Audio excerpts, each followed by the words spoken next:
Greetings and welcome to this special edition of Campus Conversations. I'm Dan Mogula from the university's Office of Communications and Public Affairs. Today, we're going to be talking about our university's financial health, the status of our budget, and the plans and processes being developed in order to address what are both short and long-term challenges. And with that, I'm pleased to welcome Chancellor Carol Christ, Executive Vice Chancellor and Provost Ben Hermalin, Vice Chancellor and Chief Financial Officer Rosemarie Ray, and Chris Stanich, Associate Vice Chancellor for Financial Planning and Analysis. As always, we need your questions actually to help guide the conversation. They can be posted to our Facebook Live streaming site at any point in today's program, and we'll do our very best to get to them. So, Chancellor, let's start with you. Perhaps you could just sort of set the table, if you will, provide some overall context and perspective for the conversation today. Thank you, Dan. I'd be happy to do that. Unfortunately, we're facing yet another a time of budgetary challenge. I've been joking with people. I feel a little bit like Sisyphus. I pushed the ball up to the top of the hill twice, and it's rolled back down, and now I'm pushing it up to the top of the hill yet again. The base problem is that our increased costs are greater than our revenues. So our increased costs are $128 million for faculty and unrepresented staff salary increases, and about $20 million for the cost of the UAW contract for GSIs. So you can see from those figures, the biggest part of our challenge is the increase for staff and faculty salaries. This is wonderful. It's putting money in all of your pockets, but it also poses a financial challenge to the campus. Our revenues don't nearly match that. We will get, if the state budget holds, and that's a big if right now, 23 million from the increased state revenues. That's a 5% increase that is provided in the governor's budget, and $12 million from increased tuition costs from our cohort tuition. So you don't have to be a financial genius to realize that 128 and 35 are pretty far apart, and that we have a deficit of we're projecting a deficit of about $96 million. So we have done this before, we can do it again, but it doesn't mean that it isn't a challenge. Okay, a lot of things there we're going to be following up on, important issues, but Ben, just hear from you a little bit, just maybe speaking to some of the concerns, challenges, and kind of vision for the academic side of the house in this context. Sure, Dan. As the chancellor's indicated, we definitely face some challenges going forward. And of course, no one should minimize their seriousness. At the same time, I hope we can also keep in mind the many positives about Berkeley. We remain the #1 public university in the world. We have an amazing faculty, and we continue to recruit the very best. And while we don't win every battle, we win far more retention battles than we lose. We have wonderful graduate students, something I'd say even if my son wasn't one of them. We continue to attract bright, curious, and impressive undergraduates. And our educational and research enterprises are supported by an amazing staff. Yet, as Carol has indicated, these are challenging times. And they are challenging, outside the 90720 zip code, as well, of course, within it. And there are many reasons for that, including the long legacy of the COVID pandemic. Moreover, I know people feel as if they're being asked to do more with less. And although I'm hopeful that our ongoing efforts to reduce the bureaucratic burden will help with that, this continues to be a challenge for all of us. Budget limitations certainly do not help. We will have to be creative in thinking about how we can continue to be successful despite these limitations without asking people to do more with less. I am, however, confident that we will be successful.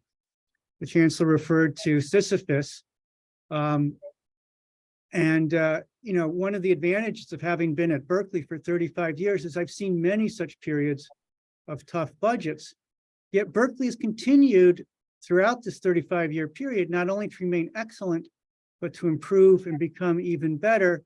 So while I don't want to downplay the seriousness of this or the stresses that we're all under, I do remain optimistic about our future. Thanks, Ben. Rose, perhaps a few comments from you about what this all means for this year's budgetary cycle or process. Yeah, thank you, Dan. Well, given the significant financial burden placed on divisional budgets this year, as Carol has already mentioned, we have made a set of decisions about the budget process for next fiscal year. The first is that there will be no reinstatement of the cost recovery assessment or budget targets. Some may refer to those as budget cuts because we acknowledge that divisions have a lot on their plate in terms of the expenses that will increase for next year. The center will cover 100% of the salary and benefit increases for state-funded faculty positions. The center will provide partial coverage for non-represented staff salary and benefit increases paid on central funds. And lastly, as a result of these actions, there'll be very little central funding available for other priorities, and only the most compelling needs will be considered for the budget process. So Rose, before I ask the Chancellor and Ben some additional questions, you talk about the center. For those who may not be that familiar with the intricacies of our budget, what exactly does that mean? Can you just step back a little bit so people can understand, sort of in a very general way, how the budgeting system and how the flow of money works on campus? Great question. When we refer to the center, what we mean is that we receive on the revenue side, it is the place where we record all of the tuition for the most part. It is the place where we record the state appropriation or support. We also record indirect cost recovery there. And in that place, we then make allocations to each of the divisions of that funding. So you might think of it as a funnel in which we record the revenues of state support, tuition, and ICR. There are some other revenue sources that are recorded there, such as current private gifts, and then we disperse those revenue funds then to the campus through allocations. So I'm not sure who's best positioned to answer this question, but I know the first thing, at least in the past, that's come to people's mind during times of financial stress or budgetary difficulties is the possibility of layoffs. Are we looking at something like that? Is that going to be required to balance the budget? No, it's not. And so then how do you balance a budget? How will we make up for a 80-something million dollar or 90-something million dollar hole? Go ahead, Rose. Great question. The way we're going to do it, as we do almost every year, is that we realize gains from the investments that we've made either through STIP, the short-term investment plan, or TRIP, the total return investment, and I meant pool, excuse me, investment pool, or investments that we've made in the allocation pool for the general endowment. So we're planning on realizing investment gains for next year for that difference. Okay. Carol, let me come back to you with something broader, because I think this might be during your tenure, the third or fourth campus conversation we've had about the budget, and you've talked about the Sisyphus metaphor. How serious is our structural problem? I mean, do we have a university that we can't afford? Is the current model broken? How do we make sense out of this recurring phenomenon that we've seen on the Berkeley campus? Thank you for that question, Dan. I first want to differentiate the three budget crises we've had. The first was a structural deficit, about 150 million, where we really had, we were overspending our income. And we met that largely through cost reductions. The second was the impact of COVID. And we met that through a combination of the federal funding for COVID that was quite generous to institutions, as well as a loan strategy for some of what we call our auxiliaries, that's housing and dining, athletics, Cal performances, units that are very dependent on some form of sales and services for their budgets. This time, the cause is this imbalance between salary increases, which are larger than normal because everyone is conscious of the burden of inflation, but it's also representative or an indication of a fundamental imbalance in our budget. We used to be a university that was generously supported by the state. Then the mix changed and we were supported by a combination of state and increasing tuition. Now, both of those fund sources are not sufficient to support the level of excellence at Berkeley. So what we're doing, I mean, with some pain, obviously, is moving toward a different financial model in which we multiply and diversify revenue sources. Philanthropy has become an extraordinarily important revenue source, and not just for nice to haves, for core expenses that we have. We also are increasing the revenues that we get from non-degree enrollments, think summer session and extension, from intellectual property. That's Rich Lyon's job, is to think that through, and from self-supporting degree programs. So we're moving from a state support tuition model to a model that has more funding streams that make up our core budget.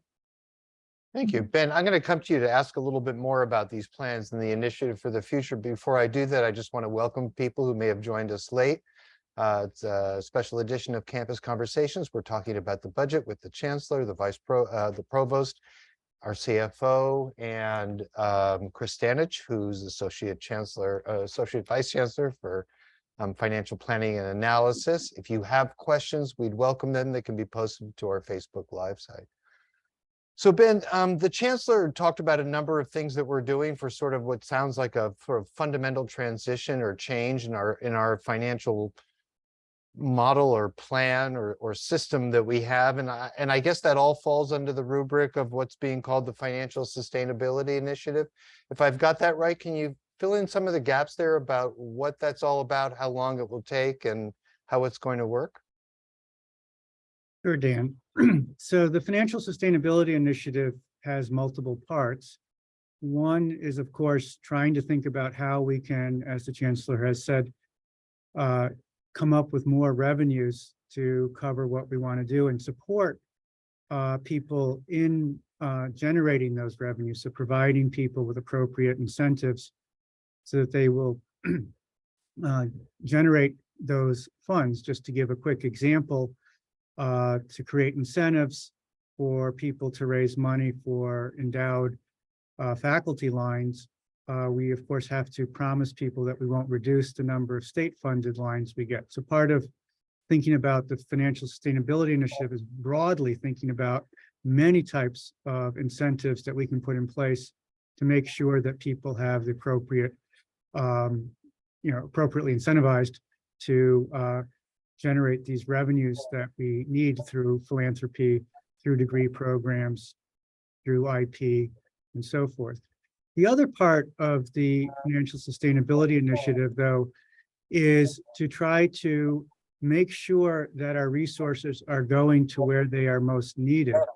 So, the Chancellor referred to our traditional model, where we were largely state funded and then state funded and tuition funded. And with that model came a certain budgeting where funds came and they were essentially color coded for certain uses. Now our money is pretty much all green, but our way we do our budgeting doesn't always give people the appropriate ways of thinking about it to make sure that our resources are used to their best purposes. And so part of this is to think about how can we more empower decision makers, deans, chairs, others, to make decisions, recognizing that they're so that they'll make the decisions so they utilize our resources in the best way. So it's just two parts to the financial sustainability initiative. Let me ask all of you, is there any consideration of the university stopping to do what it's currently doing, contracting in any way to any fundamental changes in how we operate in terms of our academic programs? Dan, that's an interesting question, and the large answer is no. That we have grown to about 42,000 students, and so currently our faculty at 1,500 is not really big enough to educate the students we do have. Now, it always is the case that faculty positions move around from one area of the university to others as some fields become more exciting to undergraduates to choose as their majors, or become very important research areas. So it's not that each budget is fixed in every academic unit, but no, there's no thought of eliminating academic units, nor any thought of reducing the support given to the academic programs. You know, Carol, you mentioned that students grow, and it's always a source of frustration for me. I open up Berkeley side and I look at the comments, and people are saying, well, of course, UC Berkeley is enrolling more students because that's how they make a lot of money and that's how they benefit financially. Is that the case, or are those people who write those comments missing something? Those people who write those comments are missing something, that we get about 25,000 in a combination of state resources and tuition for each California undergraduate. It costs us about 33,000 to educate each California undergraduate. Out-of-state students who pay out-of-state tuition help us make up for the gap. So do other revenue sources. Thanks. Rosa, a question for you. I noticed in the budget message that went out to campus, there was reference to mandated increases for staff salaries. Does that mean that the decision about the amount and the extent, the timing of those increases was not made on campus? That's right. That decision is made by the regents. So the regents approved a 4.6% increase for non-represented staff. And then other drivers in salary increases are bound by, for represented staff, are bound by our labor agreements. Got it. Question came in. I'm not sure who's best positioned to answer this one, but I'll just read it. Does this calculation of salary increases include increases for departments that are soft money funded? Not sure what that means. Hopefully somebody here does. My understanding is that soft money funded departments raise their own revenue, so it wouldn't affect the center. I can begin with that. I don't know of any whole departments that are soft money funded, but it is true that the funds that we'll distribute from this center will only cover centrally funded positions, those that are dependent for their funding on grants and contracts, for example, or philanthropic contributions will need to cover those costs. Got it. Anybody want to add to that, or I don't know enough to know? Okay. Another question just came in. How can we explain to our alumni the evolution and key differences in our new funding model between Berkeley and our peer private universities? Ben, do you want to take a whack at that first off? I'll give it my best shot, Dan. Um, there are a few things. So first of all, our private peers charge much higher tuition than we do. And although they often offered significant discounts through financial aid, their sticker price is very high. And they are able to raise it quite a bit, 5, 6, 7% a year, which is much more than we can raise our tuition. And moreover, I think we feel that it's really not part of our mission to try to fund our operations through tuition or on the backs of the students. That's not consistent with our goals to be an engine of social mobility and to provide as broad access as possible to an excellent education. Many of our private peers are years ahead of us in terms of philanthropy. So even though Berkeley has done a tremendous job and now ranks number 7th in the nation in terms of annual fundraising, which is amazing for an institution that does not have a medical school, keep in mind that Princeton and Harvard and Stanford have been doing this for decades and decades and decades and have built up very significant endowments over that period of time. And they're much smaller. So they don't have to provide a quality education to as many students as we seek to provide a quality education. There, I think, maybe a total of 8,000 undergraduates at Princeton. We have, well over 30,000 here. It's a matter of scale as well. So lots of differences. Got it.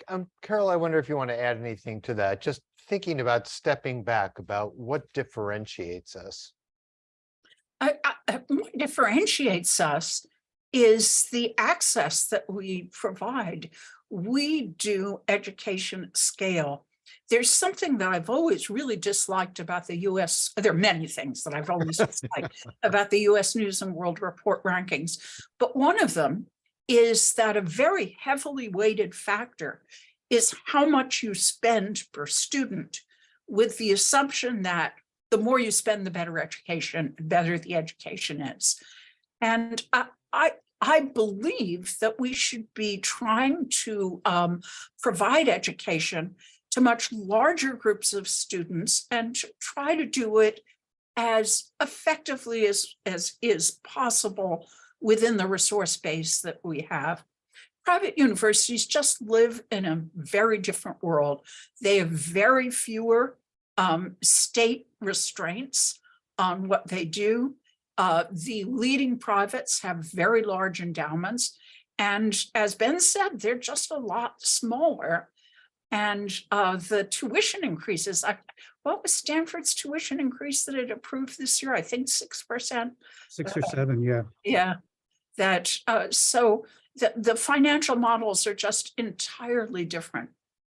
So you talked a lot, we've been talking about public and private, and that dovetails with the question that just came in, something that came to mind. This person asked, would Berkeley still be a public institution if our funding becomes largely private? Are we at risk of losing our public character as we begin to change the essence of our financial model? Carol? I don't believe that's the case. I always say that the state is our most important donor. And indeed, year after year, the state gives us more money than any other single source. And we have a public mission. And that mission is to educate the California students, and no matter what their financial resources or their family backgrounds. And I believe that that's an extraordinarily important public mission, particularly today. So no, I don't think that there's a danger that we're going to become privatized. The state will always be our most important donor. And I can't imagine Berkeley's not having the public mission that it has. Yeah, thank you for that. Before I go on to, we've got more great questions coming in. Just remind people who may have joined us late that we're here having campus conversation dedicated to the university's budget and financial health. Welcome your questions. They can be posted to our Facebook Live site. The next question that came in, that's come in, I'm not sure who to direct it to, is as follows. Can you talk about the connection between the financial challenge being experienced at Berkeley and how that challenge interrelates, if at all, to the deficits at the UC-wide level? Well, that's a slightly hard question to answer. I don't think there are deficits at the UC level. The way the budget works is that all of the state revenues, the state contributions, and the tuition revenues that we receive are distributed to the campuses. And then the campuses are taxed a certain amount that funds the operation of the office of the president. So almost by nature of that financial model, you can't do accumulating deficits at the office of the president. And they're also subject to incredible scrutiny by the legislature and by the regions. I want to talk also about philanthropy. You mentioned, Carol, that it's become a very important source of revenue, and we know that we surpassed in a pretty amazing fashion the $6 billion mark. That seems like a lot of money. And that seems like a sufficient amount of money to bail out a deficit, let's say, of 80-something, 90-something million dollars. How do we make sense of that for those of us who don't know all the intricacies of philanthropy about that enormous sum of money and the financial straits that we're in right now? Well, people rarely give gifts without some kind of designation for the gift. They rarely give gifts to say, oh, use this to pay your electric bill, or use this to pay your garbage bill. That our alumni, our friends, our donors are extraordinarily generous, but almost every gift comes with a specific purpose and a specific recipient in mind. What we've been trying to do in philanthropy is shift philanthropy from what it used to be understood as at Berkeley, which is the nice to haves, to things that are absolutely essential. So we're trying to raise money, for example, for more faculty positions, because I think that's one of the most important needs that the campus has. My goal was to raise 100. So far, we're at 36, but we keep trying. Similarly, we've been trying to raise money for graduate student support. We've raised almost $500 million for graduate student support.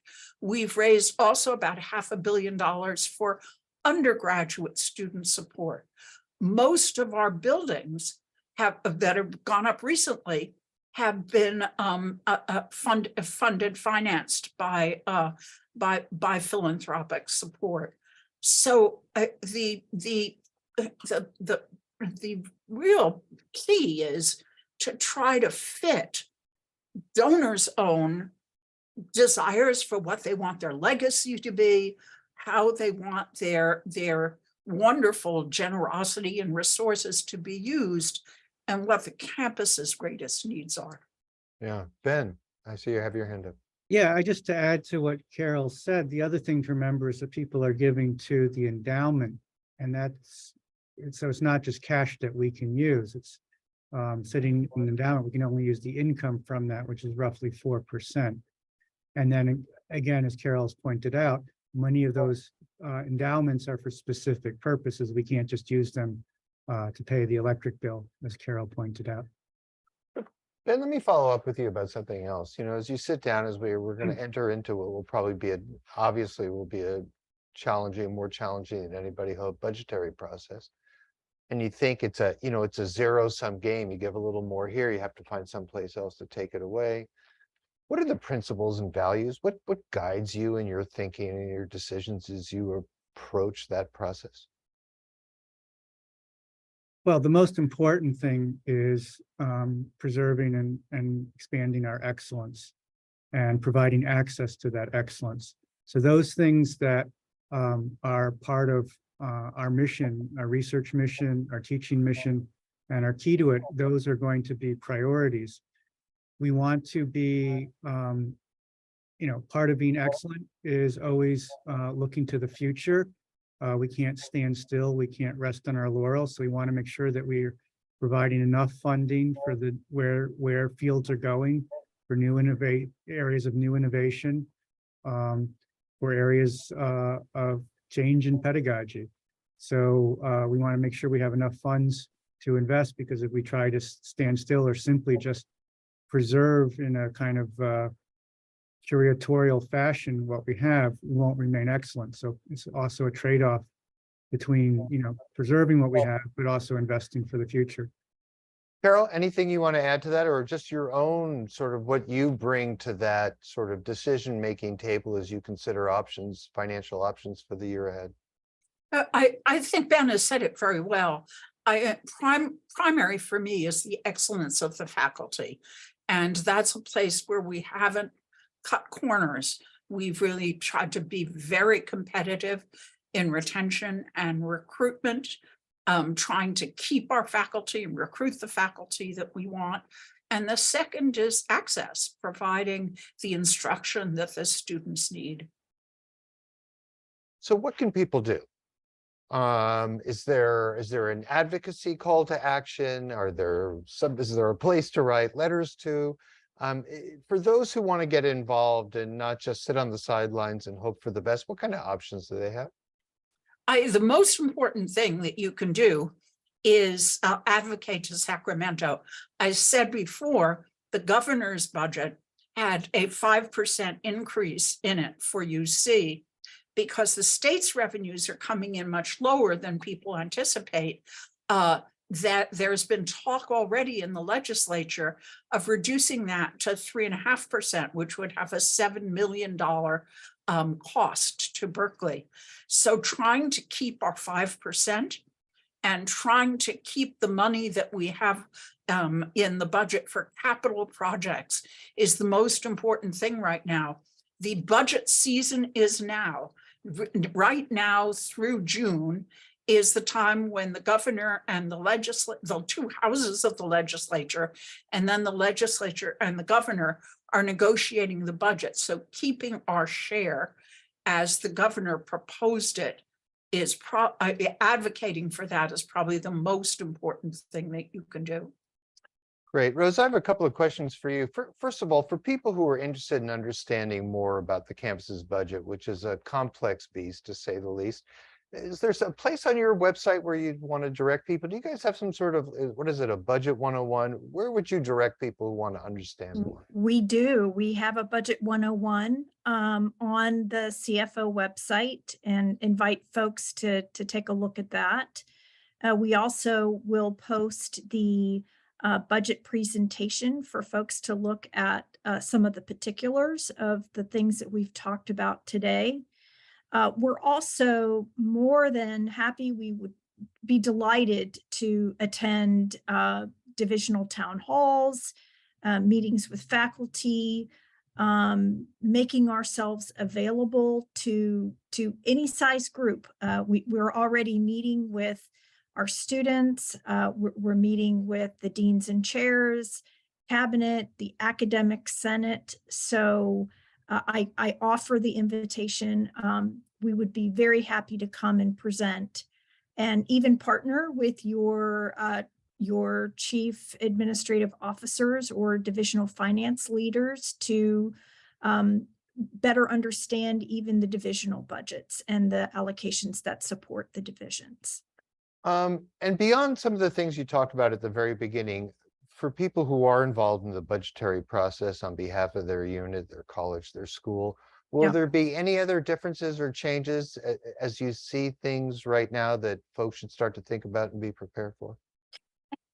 So we had a flurry of financial modeling in the spring, and then a period of engagement with different stakeholder groups, the academic senate, the deans, and the like. And we refined our budget assumptions. A budget call letter with the technical requirements of the budget will be issued, Chris, I think in the next week or so.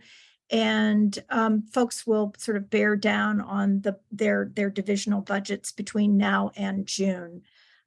We'll hold office hours and guide in anyone who needs assistance in the preparation of their budget between now and June. You know, one of the things, sorry, go ahead. So I just want to reiterate, no, we're not anticipating any changes at this point to the budget call letter. There will not be a shoe to drop. Okay, thanks. Few more questions have come in. I'm going to ask. It says, you mentioned that non-represented staff will have part of their 4.6% increased compensation covered by central funds. Will there be any central funding for represented staff? One group, the UC Police Department and Facilities Division, have a large represented staff and no funding to cover their salary increases, which could cause, I'm filling in some missing words here, I hope I get it right, which could cause a reduction in staffing and service. Who can respond to that? Rose, is that your bailiwick, or Chris, perhaps? I'd be happy to. Oh, Chris, go right ahead. Sure, yeah, absolutely. No, the plan right now is that central resources will be used to provide 3% of the 4.6% salary increase for both represented and non-represented staff paid on core funds. Got it. Anything to add to that, or is that, again, those are technicalities, so I want to be sure we're being comprehensive. It sounds like that. I just one more thing to add, Dan. We are advising that that divisional leaders have some latitude in terms of how they apply that 3% around their division. So we're trying to offer some flexibility there as well. All right, Rose, I'm going to follow up with the next question that came in right to you. Both the revenue and expense increases do not sound like a surprise, this person says, and it sounds like investment gains will more than cover the deficit. Is this the model of operation for future years? If not, what other strategies is Berkeley exploring? Dan, before I move on, I just saw Carol's hand raised. Oh, sorry. Wanted Carol. to make sure she had an opportunity to reflect on the last question. Oh, please. I just wanted to add to what Chris said. We want to encourage the heads of all units, all the CFOs, to see all money as green. We used to have this budgetary system in which every kind of money was coded a different color. Its uses were really restrictive.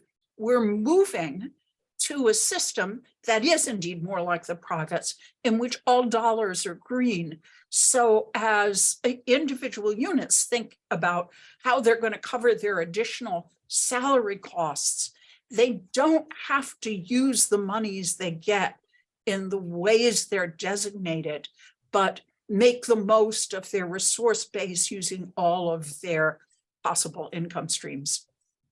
Thank you. Rose, so let me come back to you, and just to sort of re-encapsulate the question here.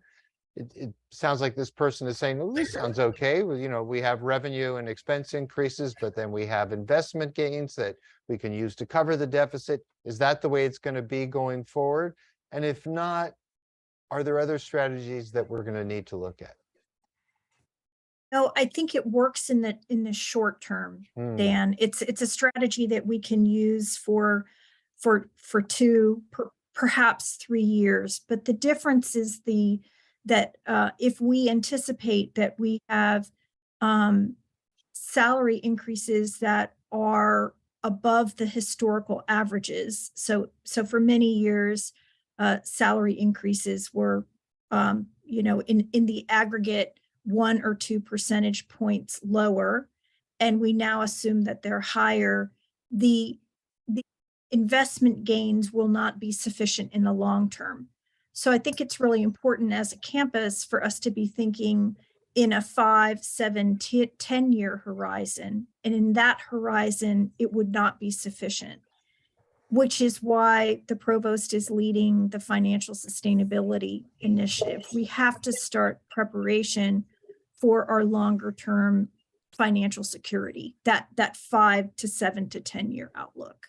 And those would, and Ben, let me ask you, and those would include all the strategies you talked about before in terms of the development of other revenue sources. Is that right, Ben?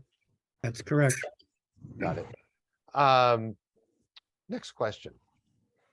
With such a large increase in compensation and not in state funding, are there any concerns about not being able to meet pension obligations? In other words, is this a long-term existential threat that could reach that far? Ben, do you want to take that one? I'm happy to take No, it. I can please. I'm take it. happy to take We it. can all take it. Everybody's happy to take it.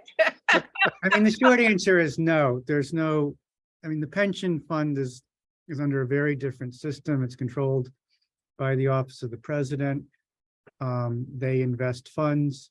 The question is how adequately funded is it? It's getting more adequately funded. And remember, every time we have a pay increase, that means more money is going into the pension fund as well. So there are many things in the world to worry about, but I wouldn't worry about my pension at this time.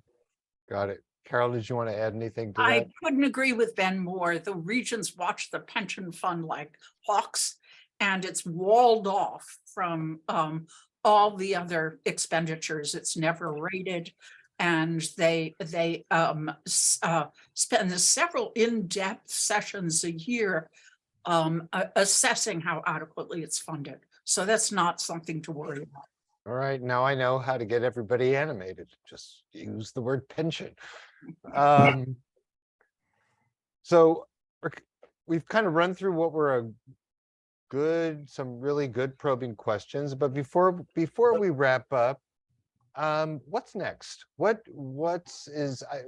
appreciate the fact there's not another shoe to drop, but in this whole process, what should we be waiting for or listening for? I'm assuming the finalized state budget is one of those things, but what else, Carol? What's there on the horizon in the next few months that the campus community should be primed to be ready for?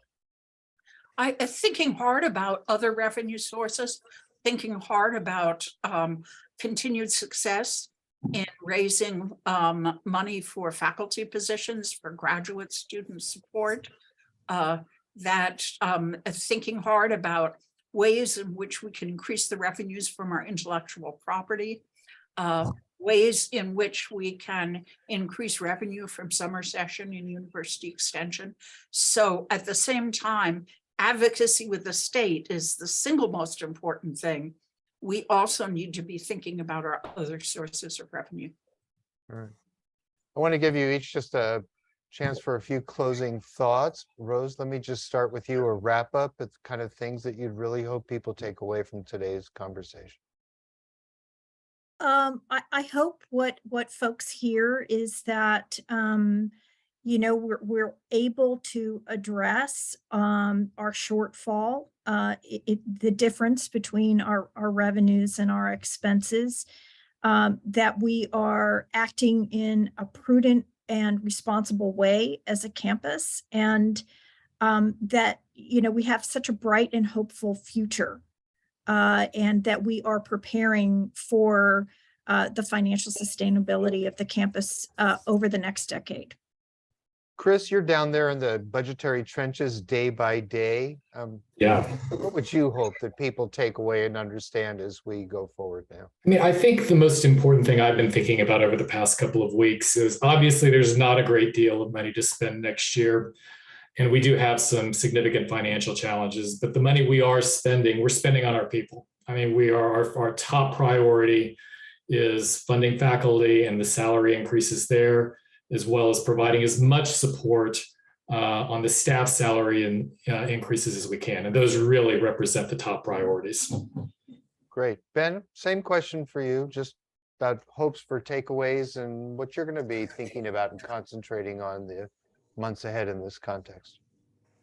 Well, I think both Rose and Chris really nailed it.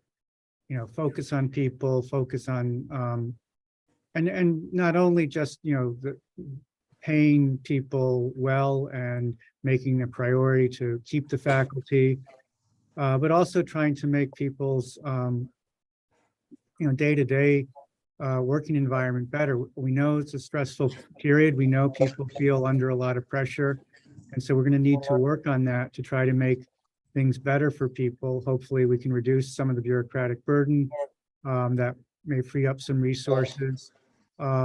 And then, as Rose was saying, we are going to have to keep working on financial sustainability, because otherwise we, in the long run, we will start to run into issues, because there's only so much time, so many times that we can hope to realize these investment gains to paper over the shortfalls, particularly if our costs continue to rise more rapidly than our revenues. Carol, let me give you the last word, and beyond just sort of closing thoughts, how confident you are that we won't be talking about that damn Sisyphus anymore in the years ahead. Well, I'm very confident. I just see, I mean, it hasn't been the subject of this conversation, but I see so many extraordinary things about Berkeley every day. It's when you face challenges like this, it's easy to think about the glass half empty. But I think it's more than half full. Just extraordinary research, extraordinary students. And we will solve this budget problem. We've done it before, and we could do it again. And I think the future is bright for Berkeley. Ben often says there's hardly a time he remembers in his faculty career when Berkeley wasn't thought to be in crisis or the sky is falling. And I really believe in Berkeley's future and think we're doing the right thing to change to the right things to change to a different financial model. That's a great closing thought, and look forward to our next conversation about something else entirely. I want to thank everybody for joining us. I hope those of you who are sort of new or interested in the budgetary process will take a Rose up on her offer to explore the Budget 101 website. Ben and Chris and Rose and Chancellor Christ, want to thank you all for joining us today, and we'll see you on the next campus conversations. Have a great afternoon. Thank you.